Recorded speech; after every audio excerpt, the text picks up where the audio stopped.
Pada saat seperti ini kita menjadi manusia buta huruf, maka Iqra bismi rabbikal ladzi khalaq. Kuncinya, bacalah dengan nama Tuhanmu. Oke, kalau saya mengatakan ini terlalu lebar. Bacalah dengan sistem Tuhanmu. Oke, masih agak melebar. Bacalah dalam sistem aguru-guru. Iqra bis, baknya bak ma. Tak menyatu. Iqra bismi rabb. Rabb itu sistem mendidik, sistem berproses menjadi baik, sistem menjadi manusia, bahkan sistem menjadi malaikat. Rabb itu bukan Tuhan, tapi sistem Tuhan menuju kepada Tuhan dengan cara Tuhan, bukan dengan perspektif, bukan dengan khiyal wahmi, bukan dengan angan-angan. Kalau dikatakan bismi rabbikal ladzi khalaq, khalaq itu terproses, terciptakan karena ada proses. Bacalah dalam sistem Tuhanmu, bacalah dalam sistem diri Tuhanmu, bacalah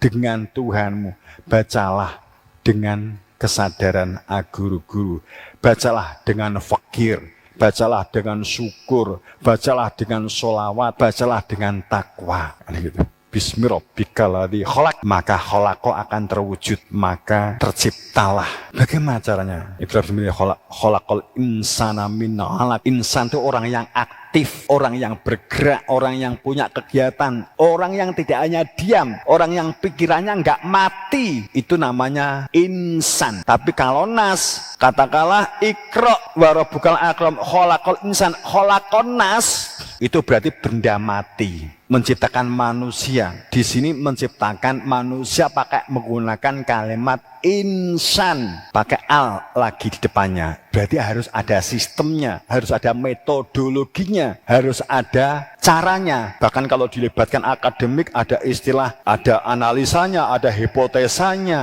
kan? Ada sintesisnya, kan gitu ya. Malah mumet wong tua-tua.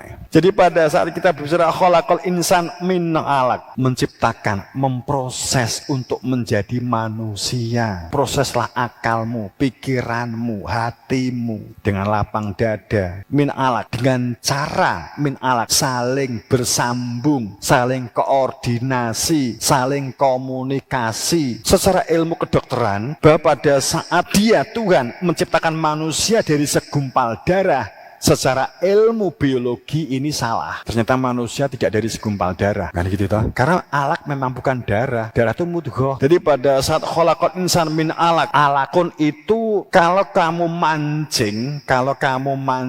mancing ikan, istilahnya itu kan tebakannya begini. Nur sokon dhuwur ngerah nyawa, kan gitu. Nur sokon dhuwur maksudnya tenur itu pancing, sokon dhuwur ngerah nyawa pancing. Tuh, gak sida aku kawit tebak.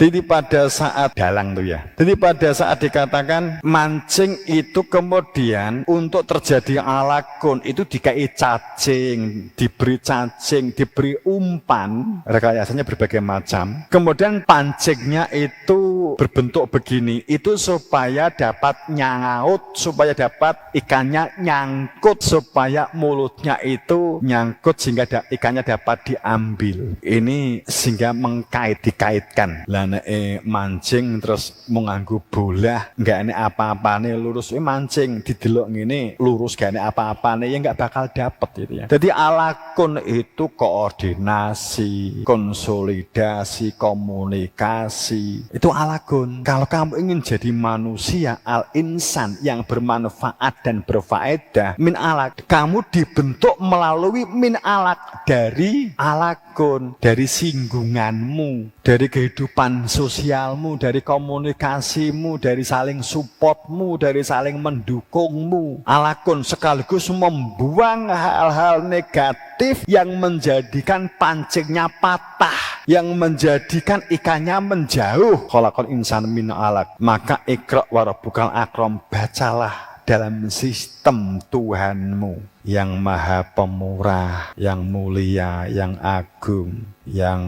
membacakan dengan sistem kalam, kan gitu. Kolam ditafsiri pena.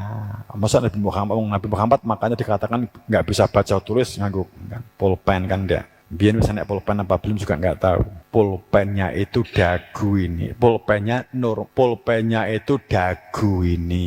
Pulpennya uteknya ini. Tintanya Dodot Nur Muhammad. Allahu Allah. Kehidupan yang kita jalani dari tidak tahu, saat kita mau bersinggungan, saat kita mau komunikasi, saat kita itu mau berkolaborasi, saat kita itu mau kalau nggak tahu bertanya, kemudian dipenakan, dijadikan memori di dalam otak, dihusukkan, dimasukkan ke dalam dada dengan lapang dada, maka dari tidak tahu menjadi tahu. Jadi Iqra itu bukan masalah ayat pendidikan baca tulis. Wong saiki akeh wong iso maca tulis ning buta huruf. Ya luwih parah wong gak iso maca tulis tur buta huruf. Tapi akeh banyak orang yang tidak bisa baca tulis tapi dia bisa membaca situasi. Ada nggak? Banyak.